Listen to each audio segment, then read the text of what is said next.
네, 우리 동기형제 용기를 내주셔서 감사합니다. 굉장히 부담스러우셨을 텐데 찬양, 성찬 뭐 전부 고맙고요. 사실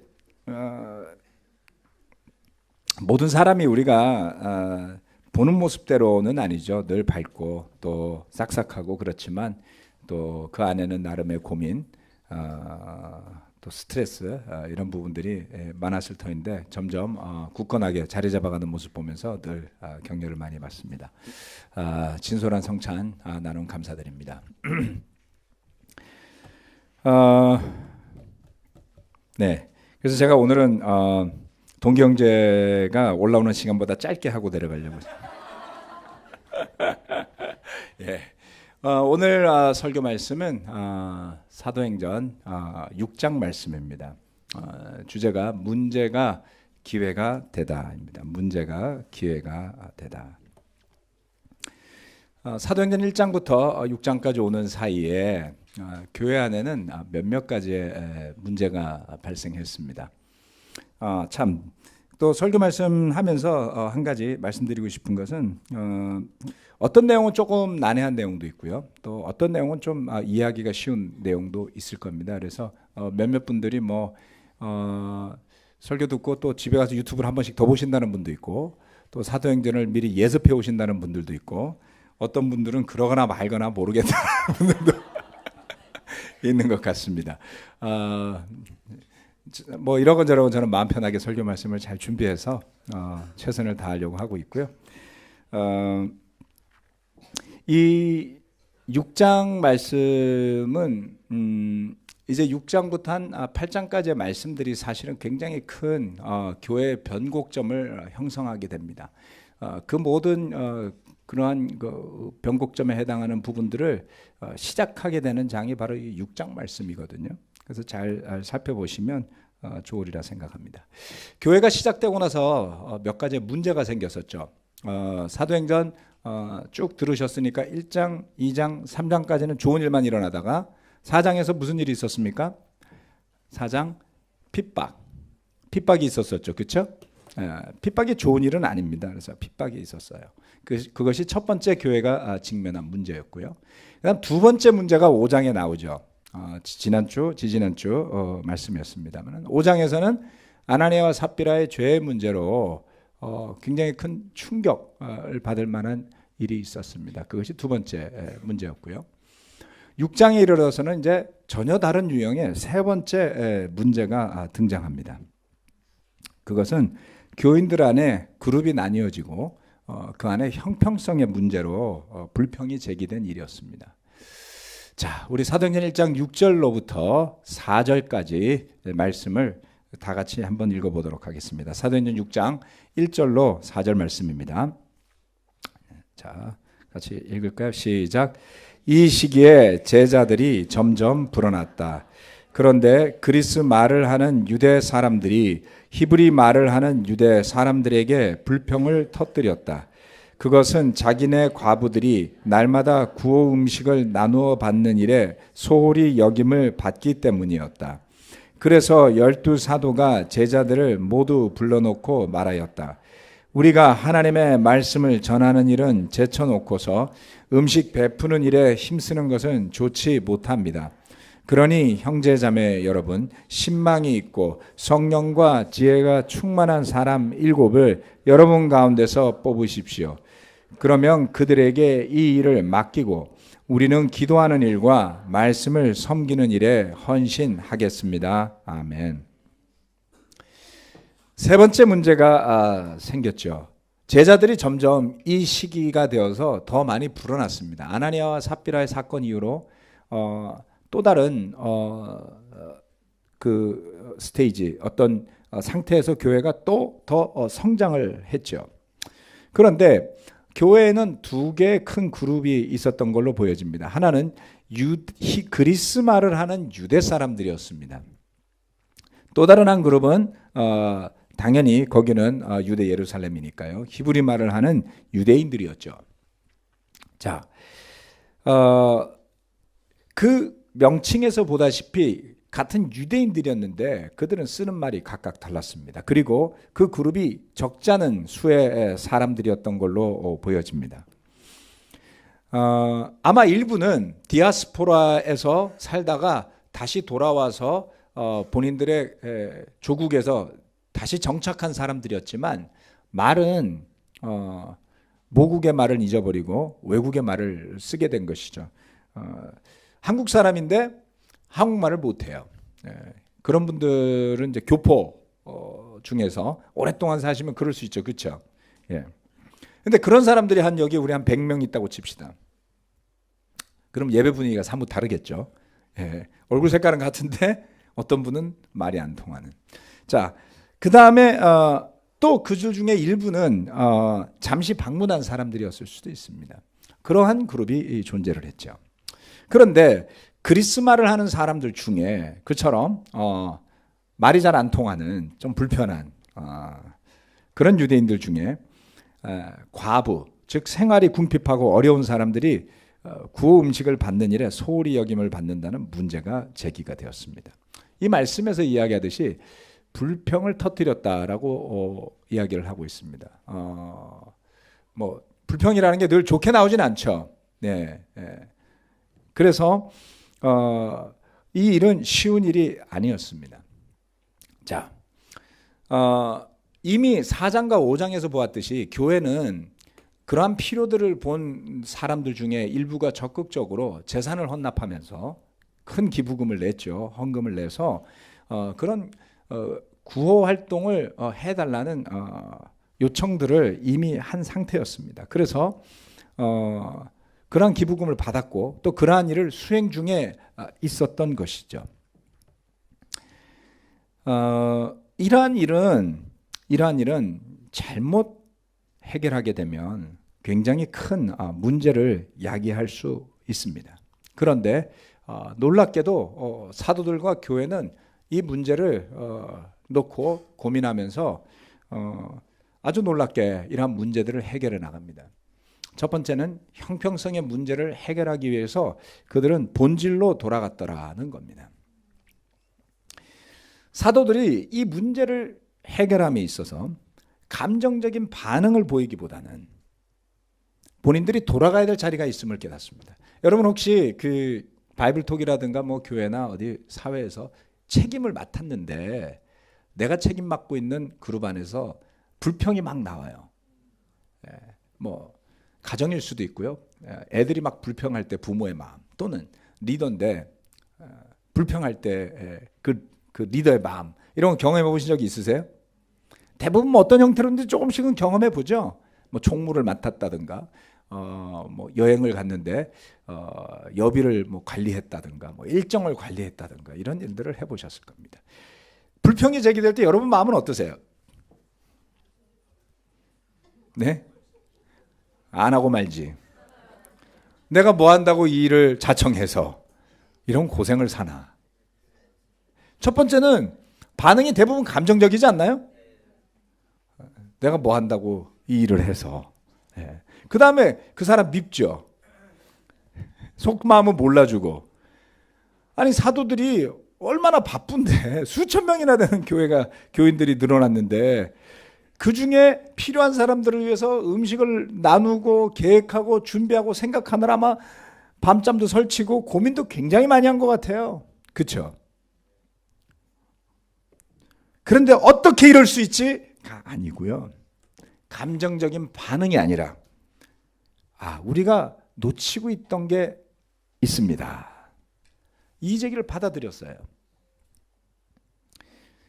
더욱 커진 교회의 필요를 채우려고 분주히 일하다 보니 놓친 것이 있습니다. 그래서 그들은 교회 부탁을 했습니다. 여러분들 가운데 성령과 지혜가 충만한 사람 7을 뽑아주십시오. 그렇게 이야기를 했더니 모든 사람이 이 말을 좋게 받아들였다라고 합니다. 여러분 이 과정은 잘 살펴보셔야 됩니다. 첫 번째는 교회에 불평이 있을 수 있다는 겁니다. 그런데 그 일을 대하는 리더십에 있는 사람들이 그 말을 듣고 판단하고 몰아세우고 하기보다는 정말 문제의 본질은 뭘까라는 생각을 해서 교회에 정중히 부탁을 합니다. 그럴 때 우리는 기도하는 일과 말씀을 섬기는 일에 헌신하겠습니다. 교회는 그 말을 듣고 좋게 여겼다고 했어요. 때로는 이러한 일들이 교회 안에 벌어질 때 어떠한 해결책이 제시된다 할지라도 어떤 사람들은 불만으로 여기는 경우를 저는 수도 없이 봤습니다. 저도 그럴 때가 있고요. 여러분도 그럴 때가 있었을 겁니다. 왜냐하면 때때로는 그 문제가 아니라 다른 게 문제인데 그 문제를 빌미로 자신의 다른 문제를 해결하려고 들 때가 있더라는 겁니다. 그럴 때는 어떠한 대안을 제시하더라도 대화가 잘 되지 않는 경우가 많다는 것을 보게 됩니다. 사도들을 통해서도 배워야 되고요. 교회 형제자매들의 반응을 보면서도 우리는 배워야 합니다. 자, 음식을 나누는 일에 문제가 있었던 것은 분명한 것 같습니다. 무엇 때문에 그렇게 되었는지를 분석하면 많은 이야기를 할 수 있을 거예요. 하지만 그것이 문제라고 해서 모든 것이 문제는 아니었더라는 겁니다. 즉, 그 문제를 제기한 사람들은 그것을 개선하면 된다라고 생각했던 것이죠. 방금 말씀드렸다시피 때때로는 문제가 제기될 때에 그 문제를 해결하려고 하다 보면 다른 문제가 또 있어요. 다른 문제가 또 있어요. 또는 어떤 하나의 문제를 보고 모든 것을 평가하고 판단합니다. 그럴 때에는 아무리 대화를 해도 해결로 가지 않고 더 큰 다툼이 나오고 더 큰 논쟁이 나오고 하는 경우들도 있더라는 것이죠. 또한 사도들의 반응을 보면 바로 5장에서 조금 전에 5장에서 아나니아와 삽비라의 죄의 문제가 대두가 되었을 때 그들은 죄에 대해서는 매우 단호했어요. 그러나 필요가 제기되었을 때 그 필요에 대해서는 함께 머리를 맞대고 마음을 모으는 것을 볼 수 있지 않습니까? 우리 자신들의 모습을 한번 생각해 봅시다. 여러분의 믿음을 흔드는 문제들이 때로 있다면 그 문제의 본질은 무엇입니까? 그 문제의 본질이 죄의 문제인가요? 아니면 필요의 문제인가요? 우리가 잘못하면요, 죄에 대해서는 관대해지고요, 필요에 대해서 엄격해질 때가 있습니다. 우리는 교회로서 이러한 부분에 대해서 보다 더 성경적인 확신을 세워야만 해요. 때때로 견해가 다를 때 그것을 수용하지 못하거나 그것 자체가 문제가 되는 경우가 많습니다. 제가 구체적인 케이스를 다 말씀드리진 않겠습니다. 워낙 많으니까요. 다양한 제자들의 견해 또는 필요에 대한 대화를 지금 잠실교회 형제자매들은 지난 수년간 함께 진행을 해왔습니다. 여전히 부족한 것은 있죠. 그러나 다양한 이야기들이 필요에 대한 이야기들을 이야기합니다. 견해에 대한 이야기들입니다. 그러한 이야기들을 서로의 감정을 상하게 하지 않으면서도 대화를 하는 단계로 발전해 가고 있어요. 그렇게 성숙해져 가고 있는 것에 대해서 저는 참 감사하게 생각합니다. 특히 맥그룹의 조언 또는 재정위원들의 조언 또는 바이블톡 인도자 모임에서 이루어지는 많은 토론과 대화들, 그러한 과정이 우리 교회가 견해나 필요라는 그러한 이슈들을 화합 속에서 해결하는 데 큰 역할을 하고 있다고 저는 믿습니다. 만약 여러분들이 도대체 교회가 어떻게 무슨 대화를 하면서 이 300명이나 되는 교회가 굴러가는 거지? 라고 궁금해하시면 매달 마지막 주 주일날 오후 2시부터 4시에 이루어지는 바이블톡 인도자 미팅에 오셔서 구경하고 가세요. 네, 오셔서 어떻게 대화하는지를 보시고 다양한 대화들이 이루어지고 때로는 날카로운 논쟁도 있어요. 하지만 제가 감사한 것은 더 이상 형제자매들이 저의 눈치를 보거나 하진 않는다는 겁니다. 수많은 사람들이 역할을 맡아가지고 있고요. 때로는 역할 맡은 사람들과 형제자매들 사이에서 토론이 이루어질 때가 있습니다. 때로는 저와 더불어 토론이 이루어질 때가 있습니다. 때로는 그 안에서 서로 대화가 오고 갈 때가 있습니다. 그래서 우리는 다른 견해 또는 다른 필요의 목소리를 들을 때에 서로가 좋게 받아들일 만한 그런 방향과 방법을 위해서 함께 기도해야 합니다. 때로는 또 이럴 때도 있죠. 조그만 견해 차이가 생기거나 불평의 목소리가 들리면 낙담할 때도 있어요. 그렇죠? 우리는 모두가 자기중심적이라서요. 내가 어떤 아이디어를 냈는데 다른 사람이 딴 아이디어를 내면 실망스러워요. 오늘 점심은 날씨도 더운데 콩국수 먹읍시다 라고 누가 말을 했어요. 그랬더니 다른 사람이 콩국수는 무슨 지금 잔치국수 먹을래요? 이러면 내 말이 부정당했다고 생각하죠. 기분 나쁘죠. 그래서 낙담하신 분들이 이렇게 이야기해요. 한탄하듯이 교회가 왜 이렇죠? 교회가요 그런 곳이에요, 여러분. 여러분, 교회가 우리의 이상을 채워주는 유토피아다라고 성경 가르치지 않습니다. 오히려 교회는 수많은 사람들이 복음 아래 모여든 하나님의 가족이다 이렇게 표현하지 않습니까? 여러분, 가족 안에 문제 없어요?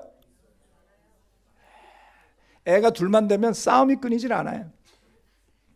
예. 애가 셋이면 더 심각하겠죠. 휴가 한번 가보세요. 음식 먹을 때 얼마나 어려운지 몰라요. 그렇죠? 지혜가 필요합니다. 여러분, 가족은 그렇게 혈연으로 묶여 있는데도 불구하고 다투고 아웅다웅하고 그러면서도 명절날은 또 모여요. 야, 교회를 가족이라고 표현한 것은 정말 신의 한 수라 그러면 안 되고요. 하나님 뜻인 것 같습니다. 가족 안에는 늘 문제가 있는 법입니다. 그러나 가족이 합심하여 마음을 모으면 언제든 문제가 해결돼요. 얼굴도 안 보고 살겠다 그랬다가 또 그냥 눈 녹듯이 사라지잖아요. 그렇죠? 그리고 그 가족의 혈연을 끊을 수 없다는 것을 알게 되죠. 그래서 우리는 끊임없이 마음을 바꾸고 서로가 깎이면서도 그 가족 안에 머무르게 되는 것입니다. 진정한 문제 해결은 늘 그렇듯이 본질로 돌아가는 것에 있습니다. 어떤 문제든 여러분이 직면해 있는 어떤 문제라 할지라도 저와 여러분이 제자도의 본질로 돌아갈 수 있다면 거기에 해결책이 있을 겁니다. 사도들은 말씀과 기도로 시작한 사역이, 자, 첫 번째 기도로 시작했죠. 예루살렘에서 성령이 오실 때까지 기다리면서 그들은 기도로 시작했어요. 그리고 나서 성령이 오시자 이제 말씀이 전파되기 시작하지 않았습니까? 그래서 핍박을 받으면서도 말씀을 전했죠. 핍박 속에서도 기도했죠. 심지어는 죄 때문에 그들이 소중하게 여겼던 형제자매가 죽음을 당했어도 그들은 말씀을 전하기를 포기하지 않았어요. 그런데 그러한 열정을 그만두게 한 사건이 음식 분배였던 겁니다. 교회가 이럴 수 있어요. 때로는 필요가 앞서다 보면 본질이 뒤로 밀릴 때가 있더라는 겁니다. 저는 안 그래 봤겠습니까? 예. 일에 대한 유혹이요. 더 열심히 일하고 싶고 더 많이 해야지만 더 좋아질 것 같은 유혹과 더불어 저는 싸워야 됩니다. 본질로 돌아갈 때 거기에 해결책이 있습니다. 우리가 때로는 견해가 달라서 다투고 마음 상해하는 많은 일들이 사실은 그리스도인의 제자도의 본질이 아닌 것들이에요. 그러한 것은 반드시 대화로 함께 마음을 나눔으로 해결될 수 있습니다. 그러한 일로 여러분의 믿음에 영향을 받지 마십시오. 두 번째, 믿음과 성령이 충만한 사람을 세움입니다. 정말 이제 핵심 내용 중에 하나인데요. 이 말의 의미가 무엇이겠습니까? 여러분 속으로 생각하십시오. 어떤 사람이 믿음과 성령이 충만한 사람일까요? 사도들이 이야기를 했어요. 형제자매 여러분, 여러분들 가운데 신망이 있고 성령과 지혜가 충만한 사람 7을 뽑아 주십시오. 이렇게 얘기를 했어요. 한 가지 부연 설명드릴 것은 이때 세워진 7명은 집사라고 부르지는 않았습니다. 이 7명은 일꾼이라고 불렀어요. 나중에 집사라는 단어가 생겨나죠. 그런데 이들의 시작은 섬기고 봉사하는 일꾼으로 시작을 했습니다. 말씀을 전하는 일꾼, 음식을 나누는 일꾼, 뭐 이렇게 되었겠죠. 자, 믿음과 성령이 충만한 사람, 성령과 지혜가 충만한 사람, 이거 어떤 사람이죠? 이 구절 때문에 때로는 우리 집사님들이 봉변을 당할 때가 있어요. 아니, A 집사님이 성령과 지혜가 충만한 거 맞아? 그런 생각 안 해보셨어요? 제가 눈빛을 보면 여러분들 중에 하신 분들이 많을 것 같아요. 뭐 저한테야 늘 그러시니까 괜찮아요. 언제든지 하셔도 됩니다. 근데 집사님들은 무슨 죄가 있어요? 그렇죠? 교회가 뭐 먹여 살리는 사람도 아니고 정말 봉사하려고 뭐 부탁을 받아서 집사라고 세워지긴 했는데 본인도 뻘쭘하고 교회도 뻘쭘하고.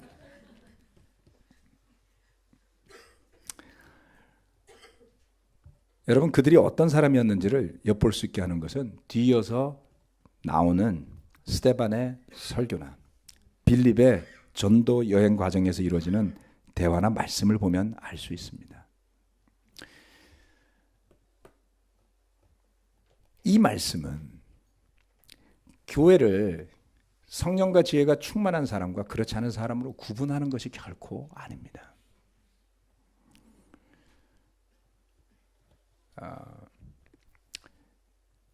이 사람들은 분명한 것은 그들 모두가, 그렇게 세워진 사람들 모두가 성경 말씀에 대한 분명한 확신과 믿음이 있었더라는 겁니다. 그리고 그것을 다른 사람들에게 가르칠 만한 준비가 되어 있는 사람들이었더라는 것이, 이것이 그들의 지혜를 의미하는 것 같습니다. 그리고 또한 성령님의 인도하심을 따랐지 자신의 감정이나 자신의 생각을 중심으로 움직인 사람들이 아니라는 것을 성경 말씀이 보여주고 있습니다. 이것은 아주 중요합니다.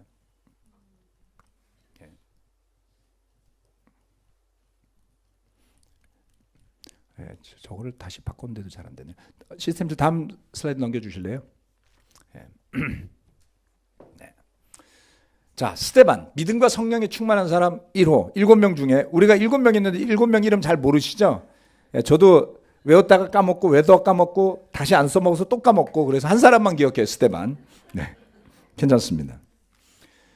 자, 6장 8절로 10절 말씀해 보면 스데반은 어떤 사람이었느냐? 은혜와 능력이 충만해서 백성 가운데서 놀라운 일과 큰 기적을 행했다고 했어요.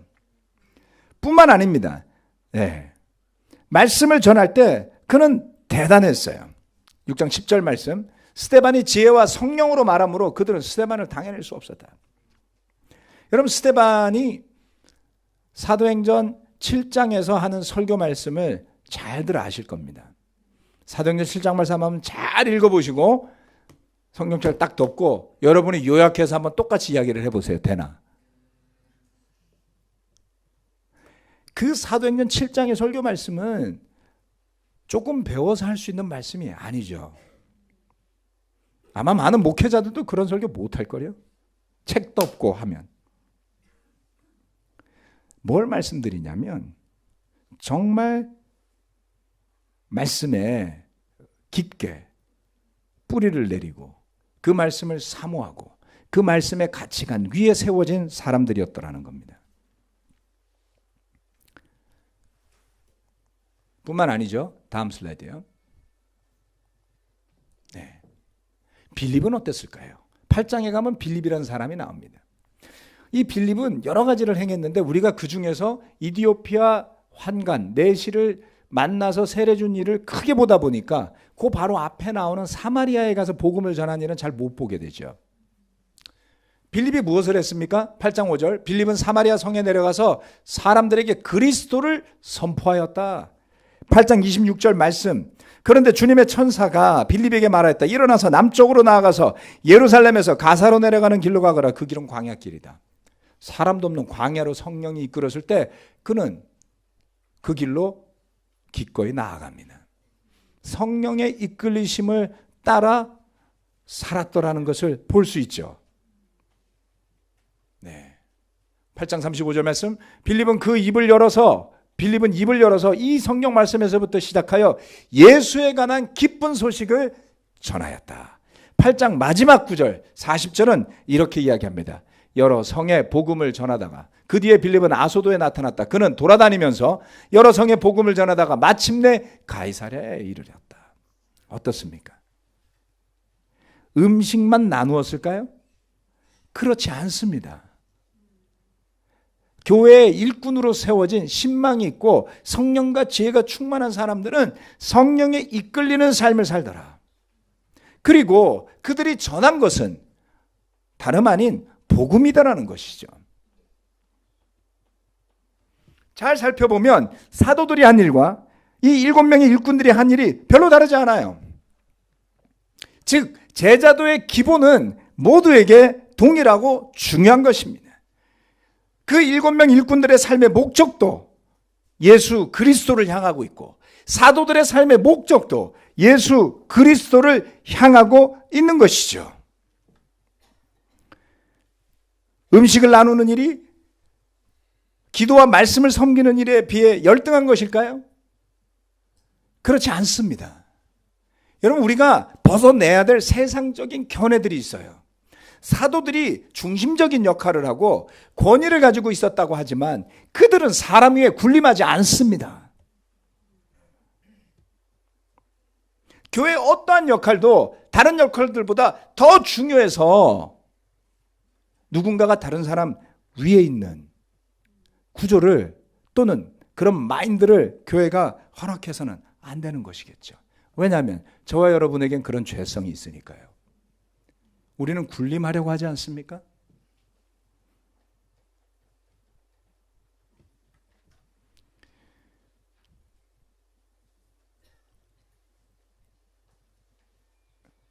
다만 우리 가운데 누군가는 다른 사람들을 대신하거나 대표해서 더 많은 봉사의 역할을 할 수 있다는 것을 보여주시는 것입니다. 그런 사람들은 누가 되었든지 믿음과 성령이 충만해야 하는 것입니다. 지위가 중요한 것이 아니죠. 상태가 중요한 겁니다. 지위가 아니라 상태라는 것이죠. 사도였던 그 12사도로 처음에 부르심을 받았던 12명 중에 유다는 그것을 버리고 떠나갔어요. 지위가 중요하지 않죠.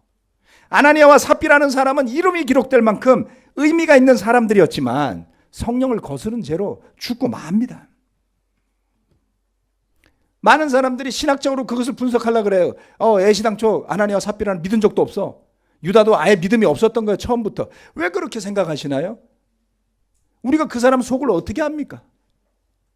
처음엔 진실되게 믿었지만 마음이 변할 수도 있지 않나요?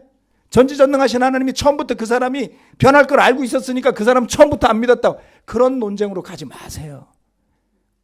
우리의 지혜로 그것을 가늠할 길이 없습니다. 그냥 그 시점에 그 상태는 그 사람이 더 이상 그 일을 할 상태가 아니라는 거예요.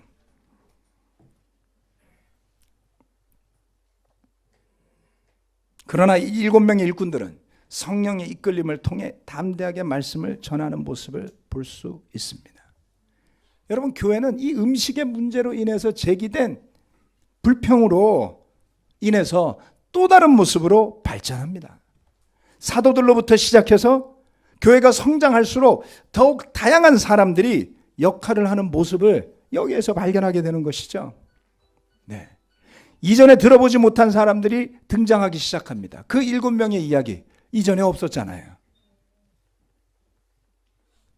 새로운 사람들이 등장하게 되죠. 그런 만큼 교회는 성장하는 것입니다. 교회가 말씀 안에서 더욱 성장하기를 원하십니까? 문제가 많아질 것을 두려워해서 가능하면 성장을 억제하고 있는 사람들끼리 사이좋게 기쁘게 잘 지내야 되는 걸까요? 그렇게 하지 마세요.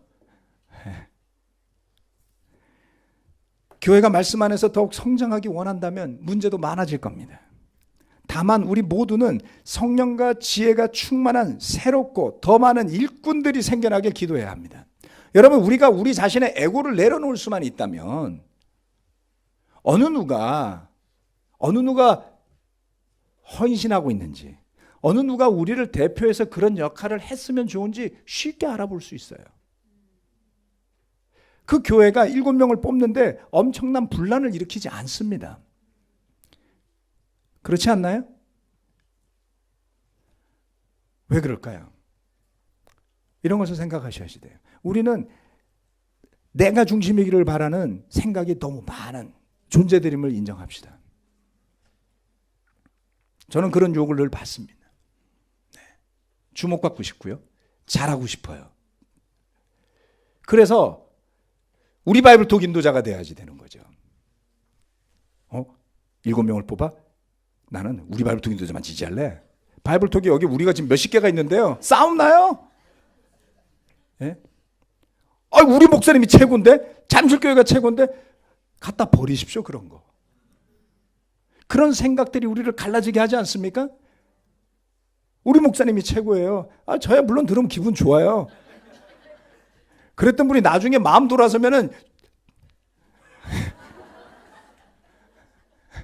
그런 거 중요하지 않아요, 여러분. 그렇죠? 누구는 제 편이고 누구는 딴 사람 편입니까? 그런 게 교회 안에 있을 수 없어요. 있으면 안 돼요. 바이블톡도 좀 자주 바꾸고 그러세요. 세례받은 지 1, 2년, 3년 되신 분들은 괜찮아요. 근데 20년 지나신 분들이 맨날 한 바이블톡에만 있어. 그분의 머릿속에 교회는 20년 전에 고정돼 있어요. 제가 보니까. 놀랐어요. 비난하는 게 아닙니다. 왜요? 맨날 20년 전에 만난 사람하고 한 바이블톡에만 있고 같은 이야기만 하니까 그 교회는 그 교회예요. 다른 사람하고 교제 좀 하세요. 만나보면 알잖아요. 그렇죠. 동기 형제가 처음에 저를 무서워하더라고요. 안양에서 예배를 드리는데 왔다가 훅 가고 왔다가 훅 가고 한 몇 년을 그랬어요. 그러더니 요새는 친하게. 이런 때도 오잖아요. 얼마나 살갑게 그렇게 하는지 몰라요. 편견을 버리고 우리가 복음 안에서 하나 되는 지위가 아니라 우리 각각이 믿음과 성령이 충만한 사람들로 부르심을 받았음을 받아들여야지 됩니다. 그리고 누군가가 섬기는 일을 해야만 한다면 그 사람들이 내가 모든 것을 알지 못하는 한 믿음으로 신뢰로 지지해주고 부족한 것이 있다면 주님께서 드러내실 것이니 걱정 마십시오. 결과는 놀라웠습니다. 다음 슬라이드요. 네. 문제가 기회가 된 것이죠. 사도행전 6장 7절 말씀 같이 한번 읽어보겠습니다. 시작. 하나님의 말씀이 계속 퍼져나가서 예루살렘에 있는 제자들의 수가 부쩍 늘어가고 제사장들 가운데서도 이 믿음에 순종하는 사람들이 많았다. 정말 놀랍습니다. 왜요? 핍박이 일어나건 내분의 문제가 있건 교회가 그러한 일들을 바르게 처리하고 해결책을 합심해서 찾을 때 교회는 늘 말씀이 풍성하게 퍼져나가는 게이트 역할을 하더라는 것이죠. 하나님의 인도하심에 충실하게 따르는 교회, 하나님의 인도하심에 충실하게 따르는 제자는 자신의 목소리가 아닌 성령의 목소리에 귀 기울이는 교회요 제자들입니다. 또 때로는 핍박이 닥치던 죄의 문제가 있건 견해의 충돌이 있다 할지라도 교회는 여전히 멈추어 서지 않습니다. 왜요? 하나님의 말씀이 살아있고 능력이 있기 때문이죠. 그것을 우리는 믿을 수 있어야지 됩니다. 이런 문제가 있는데 어떻게 복음을 전하나요? 아니요. 그런 문제 속에서도 복음은 전파될 것입니다. 교회 지도자들이 그런 피로나 핍박을 무시하고 비현실적인 믿음을 고집해서 이렇게 된 것이 결코 아닙니다. 귀 기울여야 할 문제에 대해서는 귀 기울여야지 되고요. 해결해야만 한 죄는 해결해야지 되고요. 인내해야 될 만한 핍박 앞에서는 기도와 믿음과 용기로 대응하는 것을 볼 수 있지 않습니까? 그리고 그 사도들도 7명의 일꾼들도 수없이 등장하는 사람들도 아닌 오직 주님만이 중심이 되는 교회를 우리는 볼 수 있습니다. 여러분 잘 보십시오. 사도 베드로의 이야기가 어느 순간부터 안 나오잖아요. 바울의 이야기가 나오기 시작하면 베드로는 사라져요. 여러분이 베드로라면 가만히 있겠습니까? 누가의 멱살을 잡고 네가 나한테 어떻게 그렇게 할 수 있어? 그렇게 하실 건가요? 그러던 사도 바울은 언젠가 사라지지 않나요?